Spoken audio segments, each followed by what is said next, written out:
And anytime our brain cannot predict how a new experience will feel, it will do everything to avoid it. It doesn't matter if the feeling is amazing. It doesn't matter what it is. Your brain will do everything to avoid it.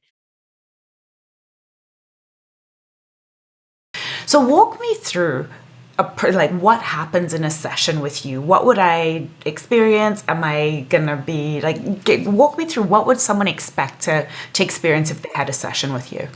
That's such a beautiful question, because part of what I do is before they even have their first session with me, I send them an email that says what to expect from hypnosis and how to prepare, because people don't necessarily know that. So what you can expect from a session with me is that even during a consultation, I do a deep dive because I want to understand what does this person really believe about themselves? So they may not know that that's what I'm doing, but I do a deep dive right from the very beginning. And at our first session, my sessions are an hour and a half long, and we spend 45 minutes talking about their vision and their identity, meaning how they feel about themselves and what do they want to believe. And so I get very clear at the very first session on who they want to be, how they want to show up in the world. And then we do our first hypnosis session. So my hypnosis sessions are about 20 minutes long. When I first started this, my hypnosis sessions were almost an hour, and people wouldn't listen. People wouldn't listen every day because they were so long. So I compact them, and they're about 20 minutes long. And the very first session that I do with anybody, I don't care who you are. You could be Dr. Joe Dispenza. You could be Tony Robbins. You could be Jim Fortin. It doesn't matter to me who you are. Our very first session that we do is about creating the foundation of self-love and self-worth. That's where I start. That is where I start. I love that. I love that because it has been one of the things, it's definitely one of the things here on Worthy that I'm trying to really help people understand, because I think a lot of the time we think that the answer is out there, right? If I could just make more money, if I could just get a person to be in a relationship, if I could just have the house, then I'll feel good about myself.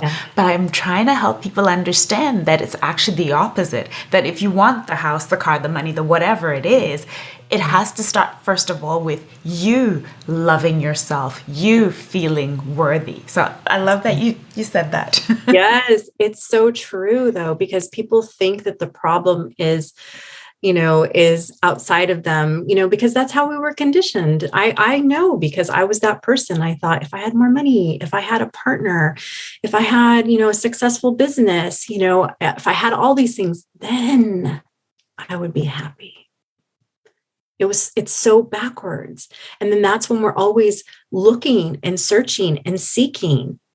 It's not that way. It's not that way at all. I mean, that's how a lot of people live their lives, but that's not how I live my life. And that's not how the clients that I work with and the people that I work with live their lives. They know that it starts from the inside. And when we can help you feel so amazing about who you are in this world, their world starts to change. Goosebumps. Goosebumps. Mary Lou, so how did you end up? So you talked about 5 years ago was when you started on this journey. How did you, and why hypnotherapy? How did you end up there? Tell me a little bit about the story of how you got to be. And let's just say you didn't say this. I don't think you said this in your intro, that you're actually a master. You're not just like the garden variety hypnotherapist. You're like a master hypnotherapist, and you actually train other hypnotherapists as well. So you know your stuff. And how did you get there? How did you even get interested in hypnotherapy? Yeah, this is such a beautiful question. And thank you for asking. Somebody recently asked me this question, Mary Lou, what did you do before you became a master hypnotherapist? And she was expecting me to say, I have my master's in psychology and I studied, whatever, she was expecting something amazing. And I was like, oh, I used to work for a dentist and I did his billing. And she's like, I wasn't expecting. Which is a great job. It's a very noble profession. It's a great job. The dentist assistants and the people who send us the bill and all of that. We need that. Yeah. And very different than hypnotherapy. Yeah. And the reason why I share that is because I had a dream. I knew I wanted to serve. I knew I wanted to help the world. I didn't know how I was going to do that, but I knew that that was inside of me. And so I just share that because it's so different from what I do now. And so I share it because anything is possible. Just do not let your current circumstances dictate who you want to be and how you want to show up in the world and what kind of dream or business or whatever it is that you want, so I share that so that people know what's possible. I had been exposed to hypnosis because I can't really exactly remember, but I found it, and I'll back up here for a moment. So I have chosen a sober life, but there was a period in my life where alcohol ruled every part of me. And I used to say that I felt like a slave to alcohol. And I wasn't the kind of drinker that could drink and work, drink and function in the world. I wasn't that kind of alcoholic. I was a drinker that would drink and then go on benders, go on week-long binges. And so my health, like I could tell, like the color of my skin was changing. My nails were just yellow. And I knew that, and my family stopped talking to me. So there was all these crazy consequences in my life. And I knew I was ready to get sober. So I happened to see Groupon. I don't know if there's Groupon where you are in Canada, but I happened to see that there was a hypnotherapist who was offering a 50% off of a session. And I was so desperate at the time because nothing had worked for me to stay sober. And I thought, well, what do I have to lose? So I went to see this hypnotherapist who happened to be the best of the best, of course, and she was also very spiritual. And so she began teaching me spiritual principles. I hadn't been exposed to any of this it was like my first hypnosis. And then she's talking about feeling good about myself and loving myself. I was like, I just want to stop drinking. And she told me, she said, Mary Lou, drinking isn't your problem. And I was like, I remember going, what? And she's like, drinking isn't your problem. And I was like, well, I have all these problems because of drinking. She said, no, what we're going to do is we're going to heal. We're going to heal your past. We're going to heal your life. And I'm going to teach you how. And so we began to work on the physical abuse that I had experienced, the sexual abuse that I had experienced. And once we started to heal those parts inside of me, the drinking, like at that time, the drinking became so much easier for me to move my attention and be able to focus on the life that I wanted to create for myself. So that was how I was exposed to hypnosis. And we did work together, and I'm so grateful to her because she really did help me. She gave me the tools to change my life. Now, I look back at that and I know that I did the work. I used to credit her for the work, but I was like, because I didn't understand, but I did the work, and it changed my life. And my family wasn't talking to me at the time. And I remember I was about 5 months sober, and I started rebuilding this relationship with my mom. Now, I was very, very close to my mother, and she started to let me back into her life. And at 6 months of sobriety, so almost a month later, my mom had a stroke and she went into a coma. And so I ended up, I can see her picture right here. I ended up quitting. So I didn't know how long my mom was going to be in a coma at the time. And she ended up being in a coma for 2 years. And about a year in, so I quit my job and I ended up moving home into my mother's master bedroom. And I would pull out my cot, from the closet. I'd pull out my cot every night and I would sleep next to my mom every day. I was with my mom, taking care of her and changing her Depends and washing her hair and her face. And I always felt like it was such an honor to be able to have this time with her and to love her. And I wanted to be there when she woke up. And I remember there was one particular night where I'd pulled out the cot and I had my little French bulldog. And I pulled out the cot and I was looking at my mom and I was like, what if I could talk to my mom's subconscious mind? And I was like, I knew my mom was in there. And the very next day, I decided that I was going to enroll in hypnosis school and I was going to learn how to become a hypnotist so that I could hypnotize my mom and bring her back to waking consciousness. So that is how I started to study hypnosis. I wasn't going to practice it. It hadn't even entered my mind a moment before that night when I was looking at her. Like when I had hypnotherapy, I went off and thrived. There was no intention in my mind to practice hypnosis. It wasn't until I looked at my mom in that moment and it just hit me like a ton of bricks that I could try to hypnotize my mom to come back. So that is how I started studying hypnosis. And I remember my mentor at the time, his name was Bruce at the Northwest Hypnosis Institute. He asked me, he said, Mary Lou, why are you here? Why do you want to study hypnosis? And I said, I want to bring my mom back from a coma. And I remember him looking at me. He was like, okay, well, so now I know, and even after, so my mom passed and and I opened up my practice. And when I opened up my practice, I realized I was like, I never needed hypnosis to talk to my mom. Like that was all a part of her putting me on my path of purpose. And so that's how this came about. Yeah. And what a path of purpose. Like I have been privileged to experience the beauty that is your hypnotherapy sessions. And you truly are. I love what you said. You said, I wanted to serve.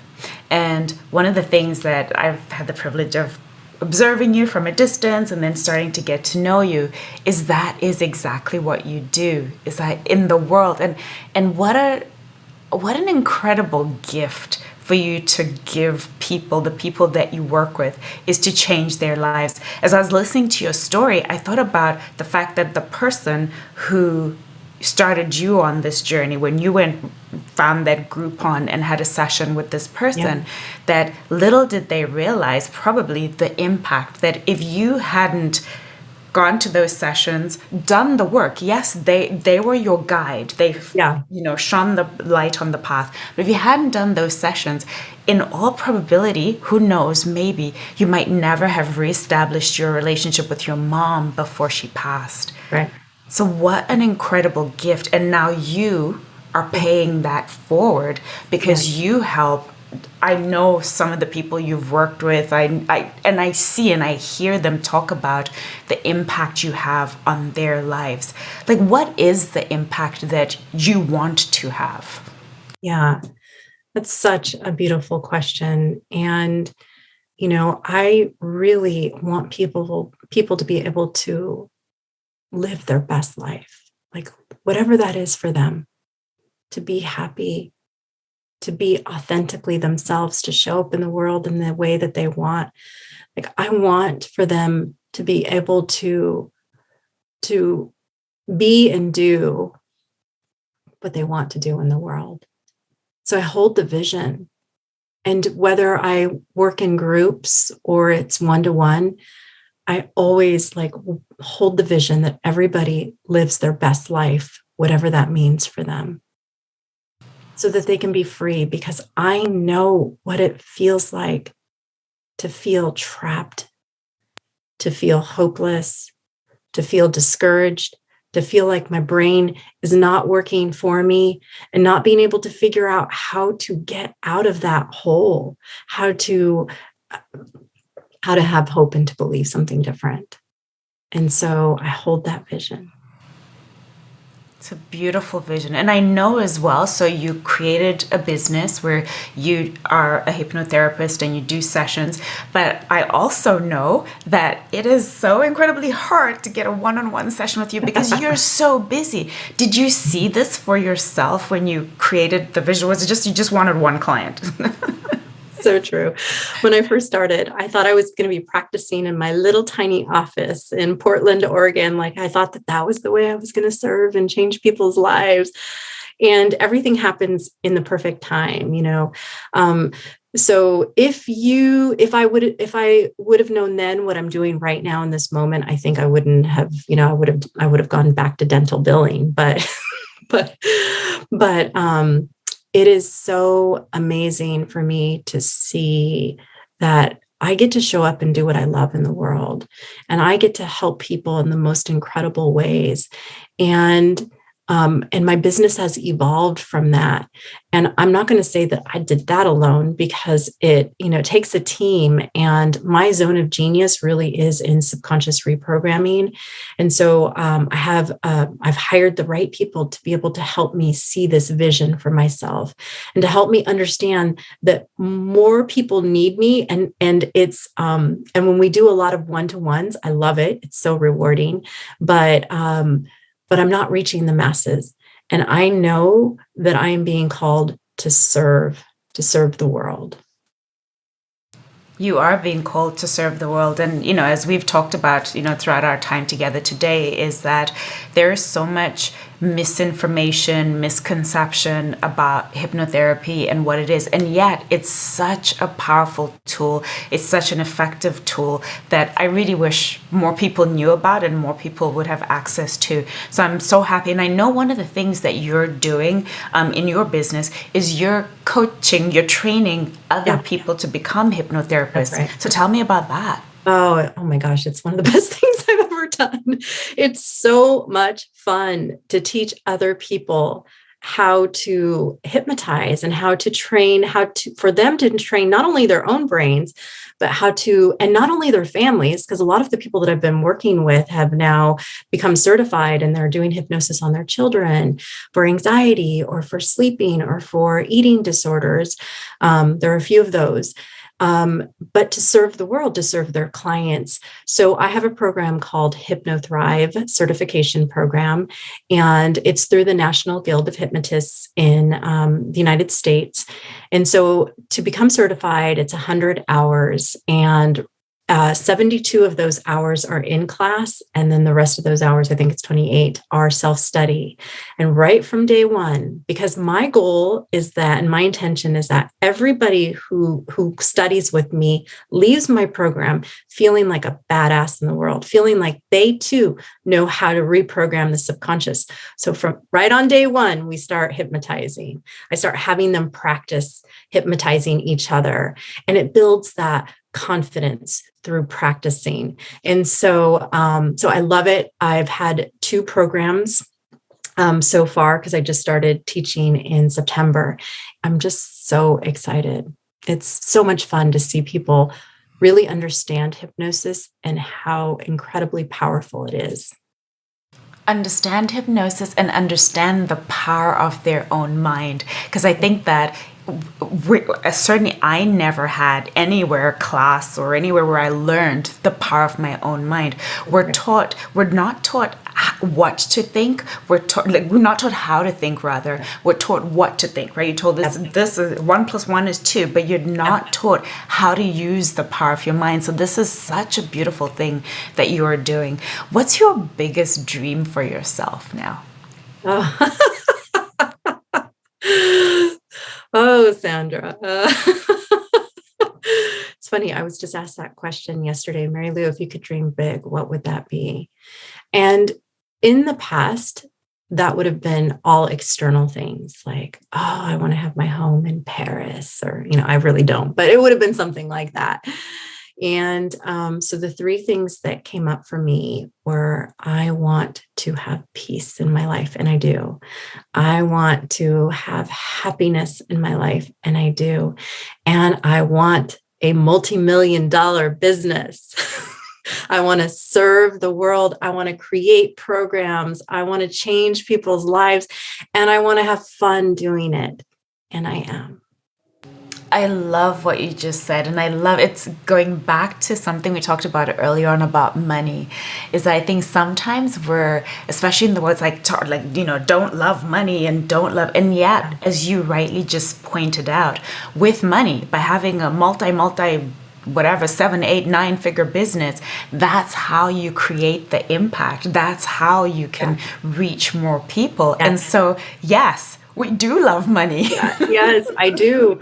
And it's like one of the first things I'm going to do is build something in my mom's village in Mexico where she was born. I'm going to go back to her town. I'm going to create something. I don't know if it's homes. I'm not sure exactly what I'm going to do, but it's going to be in honor of my mother.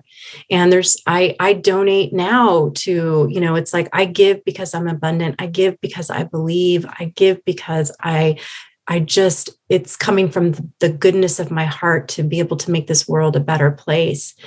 And it's going to be more of that, more amazingness, but all of that.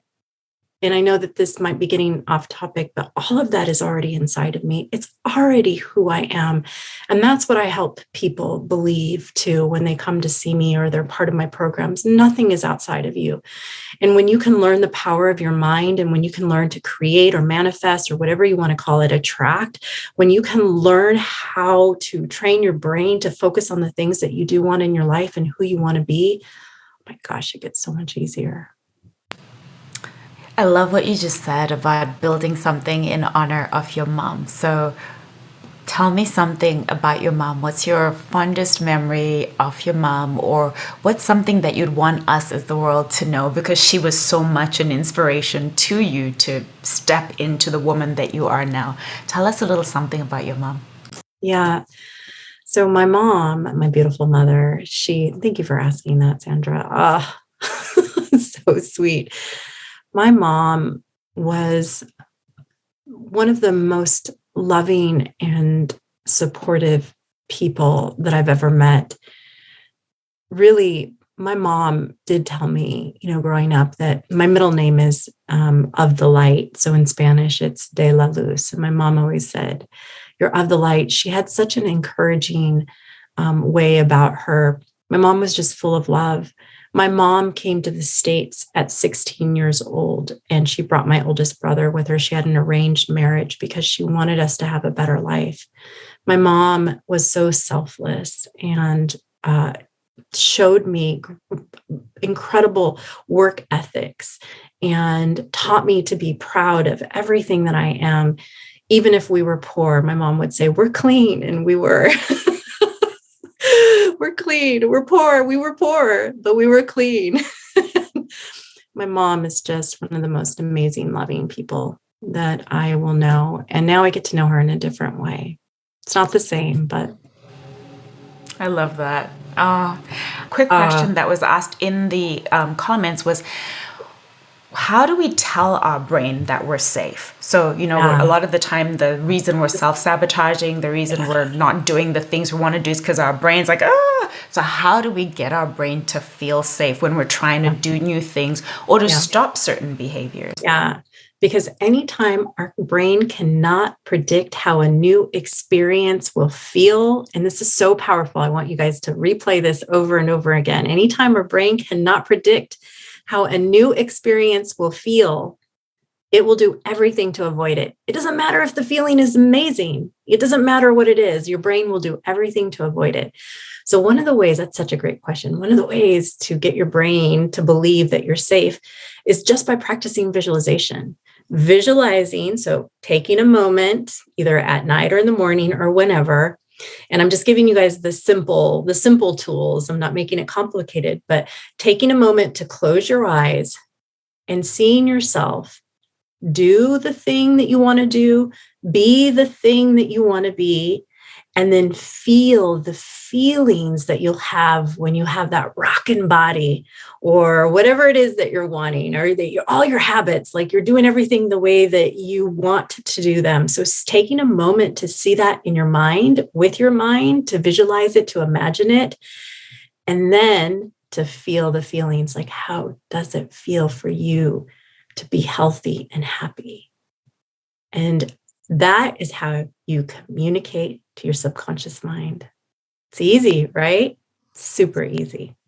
Mary Lou, I'd love for you to share how people can find out more about you, find more information about all the incredible programs that you have. And I think you also have some audios that are available for people to download. So share with us where we can find that. Yes. So you can find me at marylourodriguez.com. There is a free hypnosis audio called Unstoppable Confidence. It's 14 minutes long. It has received rave reviews, so check it out. You can also find me. I have a podcast called The Unstoppable Mind, where I talk a lot about the neuroscience and the subconscious reprogramming and then feeling unstoppable. And on my socials, I'm Mary Lou Hypnotizes You at IG and TikTok. And then Facebook, it's Mary Lou Rodriguez. So that's how you can find me. And please tag me, reach out, say hello, tell me what's happening in your life. And thank you so much for having me. I want to ask you, if I may, one last question. Absolutely. I know you believe in the power of our words, the power of our thoughts. And so I would love for you to finish the sentence for me. I am. Oh, okay. So many things just popped into my head. Yeah. I am love. You are.